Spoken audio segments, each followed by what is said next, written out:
What's up everyone, I'm CallumOnToast, and in today's video I'm going to be showcasing some crazy battles in the Jungle Cup using a double waterfall backline of Shadow Crawdaunt and Shiny Shadow Sharpedo, along with Heatwave Togetic in the lead. Now eventually I did replace the lead with Galar and Weezing. Initially I wanted to run a triple buff team, however the team was really weak to electric typing, but I still had pretty good success with the team despite that glaring weakness. Now I have to say Sharpedo feels so much better to play this season, as it now only takes 4 waterfalls to reach a Poison Fang, and yes, of course you do get a slight damage nerf. However, Shadow Sharpedo is so incredibly attack weighted that you're still going to be able to fast move farm down anything weak to water, and actually there are quite a few top meta Pokemon in this cup that are weak to water and probably not expecting so much crazy fast move pressure. Anyways, with that being said, let's just get into the question of the day. What do you think was the most underrated move update this season? Let me know in the comment section down below, and with that being said, let's get into the battles now. Alright, so go into the first battle, leading Togetic into Altaria. This is a really positive matchup for me, however the opponent's going to say swap into the worst possible Pokemon for this team to see, a Spark Lantern. Now of course, most Lantern in this meta are on Water Gun. Spark is so much worse, as it hits the entire team for super effective damage, but not only that, I've got 2 very glassy Pokemon with resisted fast move pressure in the form of Shadow Crawdaunt and Shadow Sharpedo in the back, so I'm forced to stay in. We did grab a shield there, you can see Side Shocks, they don't deal that much damage in this matchup, however we need any chip damage we can get, so we're able to land another Side Shock. We swap into Shadow Crawdaunt, and I do expect the opponent, after throwing the charge move, to swap back into Altaria. The opponent going to do exactly that. We can go straight for Night Slash here. Night Slash does still have a chance to boost, however we get the boost, but it's just a single stage boost this season. The opponent gonna fire the Sky Attack just before we reach Night Slash number 2, so very good timing on the opponent's end. Now of course I'm going to come back in with the Togetic. I'm going to look to overfarm. I'm going to try and throw on CMP. Psyshock still probably doesn't quite get the KO from this range, and it doesn't, but forcing the CMP tie is huge for me. Sky Attack doesn't KO either. We swap out straight away. They come back in with a Lantern, but wait a second, their final Pokemon is a Talonflame, and we have the energy advantage. Poison Fang gonna drop their defense, meaning we get the full waterfall farm down. We can waterfall, farm down the Altaria as well, and somehow I'm able to take that game. So, GG's up on there into the next battle. We're going to see a Drifblim in the lead. So, of course, I've got 2 much better answers to Drifblim in the back. However, the opponent's going to be swapping out at the same time. And unfortunately for them, they come in with the Talonflame. They're actually going to shield here. So, I don't mind shielding as well, because Crawdaunt has a really dominant matchup into the Drifblim as well, which is why I did swap it in. The opponent is going to think about what to do before coming back in with that Drifblim. I'm going to look to throw a Night Slash on CMP. We comfortably win CMP. Night Slash gets the KO, and they were triple weak to the Crawdaunt, and so the opponent just concedes the match. So, GG's up on there into the next battle. We're going to see Shadow Quagsire in the lead. So this is a fine matchup for me. They're going to say swap into Corviknight, and actually this is still a fine matchup for the Togetic, as we've got access to Heatwave. Heatwave is super effective, and as you can see, it will be enough damage to 2-shot them. Not only that, they cannot go for a payback as it is resisted damage, so worst case scenario, they go for Air Cutter, they get a boost, but still really not dealing too much damage. I'm going to go for the Heatwave straight away just because I expected them to shield in this matchup, in which case I can then come in with the Crawdaunt, shield once probably, and go for a full waterfall farm down. However, the opponent does not play it out like that, instead allowing the Corviknight to go down, but also not shielding a Side Shock from the Togetic. Now we are very low, but they still have the full send Sludge, as Brutal Swing is resisted damage, and Togetic has decent bulk, so we hang on. We can reach a Side Shock and grab the first shield. I'm now going to come in with Sharpedo, and the opponent, they could have a lot of energy, it doesn't matter. Waterfall will get the KO, and at this point they come back in with the Shadow Quagsire. They recognize it's game over, and so they just concede the match. So, GG's up on there into the next battle. We're going to see Wigglytuff in the lead. Now, this is a bit tricky, but still definitely where we want to see it for this team. However, of course, I do expect Icy Wind, and this is going to mean that Togetic is really going to struggle in this matchup. We fire off the Side Shock, you can see we can't actually quite 2-shot them with the Side Shock damage anyways, but especially now we can't, as they go for the Icy Wind, debuffing my attack stat. Either way, I'm still going to fire off another Side Shock anyways, and unfortunately, I will need to throw a third. Now, honestly, I'd probably prefer if they actually shield here, but the opponent is just going to let it go down. They're going to come in with Greninja, we can come in with our own Water and Dark type Pokemon in the form of Shadow Crawdaunt, and now we can go straight for Night Slash. Night Slash gonna be no shielded, no boost this time around, but you can see a second Night Slash will very nearly get the KO up against the Altaria, so the opponent is forced to throw. Unfortunately, they do quite a good job of over-farming, meaning they will outpace me to another charge move up against my Togetic. Now, at this point, my only win condition is fully Waterfall, farming down the Altaria, and coming out with a little bit more than 2 Poison Fangs. Oh, sorry, a little bit more than a Poison Fang. However, unfortunately, we're not able to get the farm down. They reach a Sky Attack, no point shielding there. Greninja had a charge move loaded, and unfortunately, we do lose that game. But GG's opponent there into next battle. We're going to see Acid Cradilly, so we stayed in there, but unfortunately, because we stay in to wait to see what fast move they're on, they could have actually outpaced me to the charge move. However, they don't throw straight away. Instead, they throw on CMP there, which is fine with me. I do expect a debuff there, but no, they actually full send the Grass Knot, which means that is fine. We can go straight for Night Slash, and because we're not debuffed here, Night Slash gets the KO up against the Cradilly. Now, they're going to come in with a Shadow Swampert, but if they commit to a farm down, firstly, Waterfall still dealing huge damage in this matchup, but secondly, Night Slash is going to grab the final shield. Now, they're probably going to be on Sludge, but I'm going to no shield anyways, as Togetic can tank a Sludge, but they go for a Hydro Cannon. I'm now going to swap into Sharpedo, and whilst I do expect another Hydro Cannon, I'm going to shield anyways. This time, they actually full send the Sludge. It doesn't really matter. Their final Pokemon, going to be a Licky Licky, and now we can go for Crunch. Crunch does huge damage. The opponent is going to overfarm just slightly, but it doesn't help them, as actually that puts them into Fairy Wind farm down range. They went for a Shadow Ball there for some reason, don't really know why. Either way, doesn't matter. Psyshock coming through, up against the Swampert, gets the KO, and I'm able to take that game. So, GG's opponent there into next battle. We're going to see Spiritomb in the lead. So, this is going to be a slightly positive matchup for me. However, my charge moves aren't going to deal too much damage here. But of course, I am resisting the Sucker Punches, and Fairy Winds are hitting for super effective. Now, they're going to shield the first move, as they are now likely going to go for a Rock Tomb. So, I'm going to shield this, but I'm actually going to swap out of that matchup and into my Shadow Crawdaunt. So Crawdaunt is just barely going to outpace them to the charge move. Night Slash, gonna be shielded. At this point, if they're going to shield the Crawdaunt, then likely they don't have a great answer to Sharpedo either. So at this point, I'm happy to let Crawdaunt go down. I would have been debuffed there anyways. We come in with the Sharpedo, and now they're going to come in with a Corviknight. Now, unfortunately, you can see my switch clock wasn't quite up yet, so I'm now going to shield the Air Cutter. I'm going to look to overfarm, bank the energy, and then come in with the Togetic. And we've seen already, Heat Wave is enough damage from this range to get the KO up against the Corviknight, but now they come in with a Piloswine. So things could get a little bit tricky here. Heat Wave is going to hit for super effective damage. However, they can tank it as it is a non-shadow, and they farm up one away from back-to-back charge moves. If they farmed up to back-to-back, this puts me in a really tricky situation, but now I can just wait to see what they do. The fact that they swap out there means I go for the Waterfall farm down. We've got tons of energy. Crunch gets the KO there, and I'm able to take that game. So, GG's opponent there into the next battle. We're going to see Togetic into another Cradilly.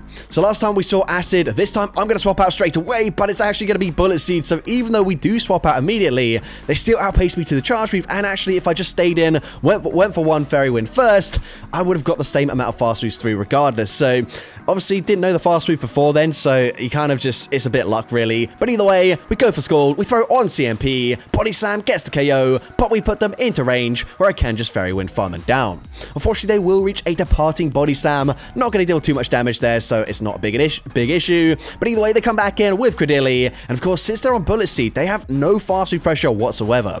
So I'm actually pretty comfortable in this matchup. Of course, I will have to shield a Rock Tomb. However, I can easily outspam them now, going for back-to-back Side Shocks. First one was shielded, second one was no shielded. I'm going to shield up the Rock Tomb. They swap into a Pelipper. And now, unfortunately, I'm going to have to use my Sharpedo as a third shield here. Weather Ball does big damage. Honestly, they can probably farm down, maybe just barely not there. So the opponent does play it wise. They just fire for another Weather Ball. And unfortunately, I'm never going to be able to get the KO with a Side Shock in this matchup. But we're going to fire it off anyways. Side Shock grabs the final shield here. We can go for Side Shock number 2. But of course, Side Shock nowhere near getting the KO. The opponent can outpace to a Weather Ball before we get to Side Shock number 3. Weather Ball takes out the Togetic. And unfortunately, I do lose that game. So, GG's opponent there into the next battle. We're going to see a Shadow Gliscor in the lead. So this is going to be a fine matchup here because, of course, if they want to bait, they have to go for Sand Tomb, which is going to be double resisted. So I can probably tank an Acrobatics as well. I forgot to speak there, but they bait with the Sand Tomb. I swap out, unfortunately, at the same time as the opponent comes in with a Volt Switch Shadow Fortress. Now, either way, Volt Switch or Bug Bite, either way is going to be really bad for the Crawdaunt.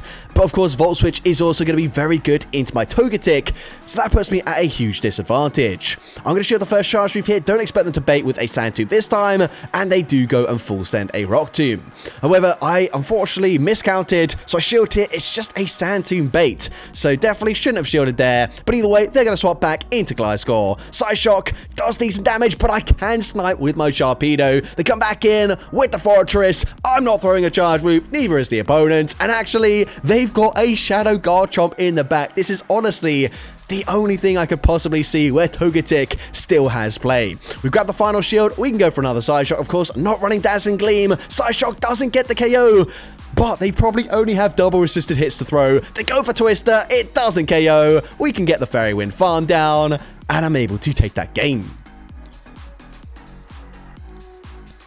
So, GG's opponent there into the next battle, and I believe the final battle with this team before we do switch up the lead. Either way, pretty good lead matchup for me as we lead into Whiscash. I'm going to throw just before they reach a Blizzard, and this is a CMP tie, so this worst case scenario should just be a Scald, or I guess a Water Pulse, but either way, they go for Scald. Scald, not going to two-shot me there, so I don't need to shield the next one either. I'm going to fire the Side Shock. However, if they no-shield this, I might just swap into my Crawdaunt, looking to catch a Scald. Doesn't work out for me, but we do bait out a Ferrothorn. Now, of course, Ferrothorn will be very strong into my backline, so good to bait it out. The opponent does a brilliant job of overfarming and actually tempts me into shielding here. Now, I'm going to look to overfarm just a tiny bit as well and then fire off a Night Slash.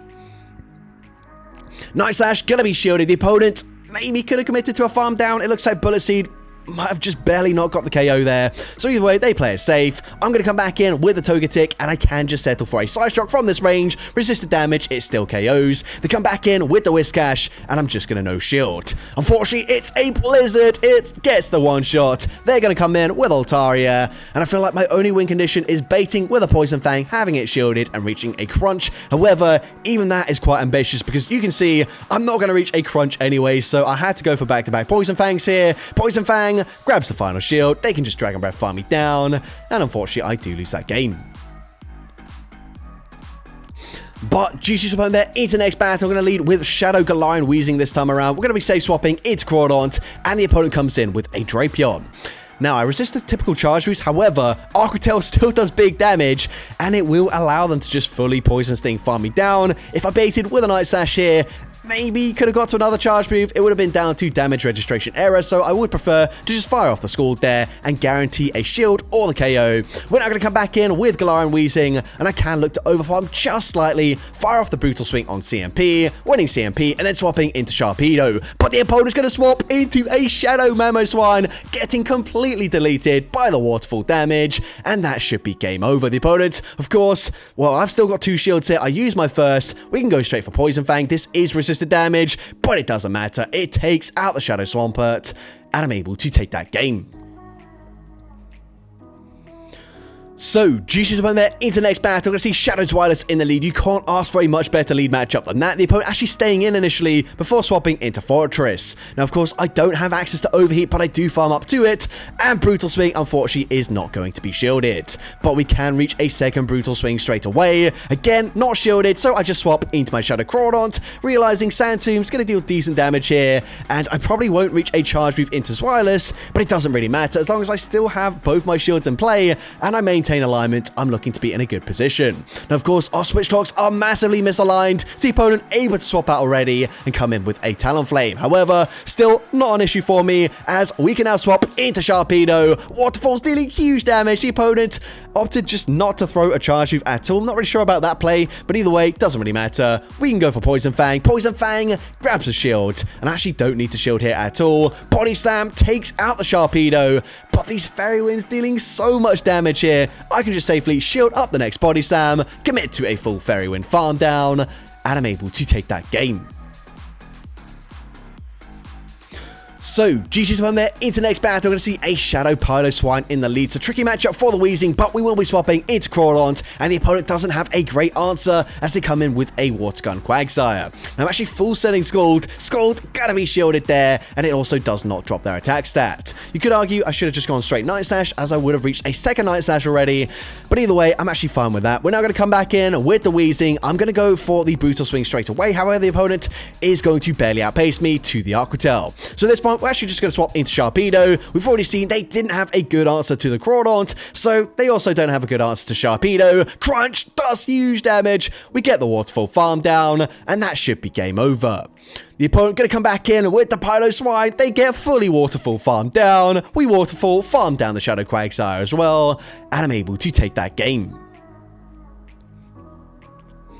So, GG's to opponent there. Into next battle, we're going to see a double in the lead. So this is a slightly positive matchup for me just because I am going to, of course, double resist the fast food pressure from those double kicks. We can go straight for Sludge. Sludge is going to connect. It does decent damage. Now here, we're both at back-to-back charge moves. Well, I mean, I've already thrown one, but I wanted to throw on good timing, which means, unfortunately, I'm actually going to shield here. I know that was just a body slam, which I could have actually just barely tanked, but I'm going to use my shield, go for Brutal Swing. Brutal Swing will get the KO from this range, and the opponent is just going to no shield. I now swap straight away into Shadow Crawdaunt, and their final Pokemon is going to be Cradily. So going to go straight for Night Slash here. Night Slash going to be shielded, but I can reach another Night Slash. The opponent is committing to a huge overfarm here. Actually, potentially just committing to a full farm down, but we've got a Sludge loaded, but we end up losing CMP. I don't believe it. I don't understand how this makes any sense, because there is just no way Cradily can win CMP up against the Weezing, and as a result, you can see Sludge, after the debuff, doesn't get the KO. They still take out the Weezing anyways. And whilst, yes, they do have Talonflame in the back, they're gonna reach a last second charge move. That is so unfortunate, but Brave Bird gets the KO, and we end up losing that game. So, GG's up on there into the next battle. We're going to see Porygon 2, and shout out to this trainer, by the way, because the second they swapped out into Porygon, I knew the team. This is like the first time ever. This is like basically all the times where I've run a glaringly obvious theme team where I'm just at a huge disadvantage the second someone sees my second Pokemon, but now I know it's going to be a Porygon Z in the back, or at least I'm pretty confident it will be. They come back in with the Porygon 2, and I'm full sending Scald. I recognize they have no fast food pressure. Scald gets the KO, and it is the Porygon Z. Unfortunately for them, they had no chance up against my team since I was able to recognize it. But GG's to that trainer, props to them for that team. Into next battle, we're going to see a Shadow Pylo Swine in the lead. I'm going to say swap into Crawdaunt, and the opponent responding with a Talonflame. Are you kidding me right now? That is not the right answer. Night Slash gets the KO. I think that must have been a misclick because they've got a Pelipper in the back. Whilst not exactly a hard counter, of course, resisting the waterfall damage does make it pretty decent into my Crawdaunt. Now this one, I'm just going to no-shield this. I'm going to save my shields for my Sharpedo, as I recognize that is the win condition. However, a second Weather Ball will get me very low, to the point where they probably swap back into Pylo Swine, expecting me to go straight for Brutal Swing. The opponent does exactly that. However, they don't expect a second Waterfall user. We get the snipe. They actually would have reached a charge move there, and honestly, that probably would have won them the game, as of course, they've only got resisted charge moves to throw here, assuming they go for back-to-back Weather Balls, but Weather Ball honestly probably takes out the Sharpedo from this range, whereas because, of course, I was able to snipe that Pylo Swine, we won't need to, of course, see a Weather Ball hit the Sharpedo, and as a result, we Waterfall farm them down, and I'm able to take that game. So, GG's up on there into next battle. We're going to see Fortress in the lead. So, once again, of course, I do not have access to Overheat. However, I will be farming up to the Overheat before firing off a Brutal Swing bait. Now, of course, I have to go for Brutal Swing in this matchup anyway, so I guess it's not really a bait. But either way, the opponent is going to fire off the charge move, and they're going to go for a Sand Tomb. Of course, the next Sand Tomb will deal more damage, so I don't mind no-shielding the first one. But even though Bug Bites are double resisted, eventually, they will be able to farm me down, and I'm not entirely sure that I will reach another Brutal Swing. So I'm actually going to swap out of that matchup and into my Crawdaunt. Now expecting another Sand Tomb here, but I'm going to shield anyways. I don't know what they've got in the back, and you can see we are getting very low already. Unfortunately, they're going to come in with a Water Gun Lantern, which I don't know if that's better for me or worse because the opponent is now going to get a huge farm down and I still barely don't reach another charge move. We're going to come in with Sharpedo, but also feel like it is a little bit more difficult to keep track of water gun counts compared to Spark. So I'm going to shield up the surf there. I'm now going to try and swap and make a catch, but the opponent holds onto the energy and we don't quite reach a sludge either. I'm full sending Crunch, might as well. Crunch gets the KO, but the opponent does have the Thunderbolt loaded. So I think maybe I just swapped out slightly too soon there. Either way, Thunderbolt easily takes out Sharpedo, and unfortunately I do lose that game. But GG to opponent there into the next battle. We're going to see Shadow Drapion in the lead. Now, they're actually on Ice Fang as the fast move, so I probably should be swapping into my Crawdaunt straight away. Either way, I'm going to no-shield this. I'm now going to swap into Crawdaunt, but the opponent comes in at the same time with a Licky Licky. Now, I'm going to shield here. Unfortunately, we do get a 1-turn swap, whereas the opponent gets a 0-turn swap as they threw the charge move. So I am a little bit behind on energy. However, I'm full sending Scald, and Scald gets KO there. That is huge for me. Let's see what the opponent wants to do. They're going to come in with a Gorgeist, but that's okay with me. I am resisting the non-stab Incinerate damage. We can fire off the Night Slash. Night Slash, going to grab a shield. And at this point, the opponent will be forced to throw. Of course, Seed Bomb going to be taking me out here, but we have a lot of energy on our Weezing. The opponent is going to stay in with the Gorgeist. We go for Brutal Swing. Brutal Swing is going to be no-shielded. I throw straight away, and the opponent catches onto Drapion. However, that catch is fine with me. That's going to allow me to come in with the Sharpedo. I won't quite get a full farm down here, so I am forced to no-shield this. Octel does big damage there, but we will run away from the Crunch. And of course, Waterfall, we can throw that first. Go for Crunch. Get the KO before the Incinerate damage registers, and I'm able to take that game. So, GG to opponent there into the final battle of this video, leading into Altaria. Positive lead matchup for me, and the opponent's going to safe swap into Greninja. Now, this is still a very good matchup for me. The opponent is going to bait with a Night Slash, which is unfortunate. However, it shouldn't make a huge difference in this matchup. I'm not going to bait. I full send the Sludge there. Probably could have gotten away with just going for a Brutal Swing, to be honest. But either way, I'm going to shield the next charge move as they fire off a Hydro Cannon. And actually, because they baited with that Night Slash, they will reach a last-second Night Slash here. However, of course, that is resisted damage, so it doesn't really matter too much. They're going to come in with Swampert before swapping back into Altaria.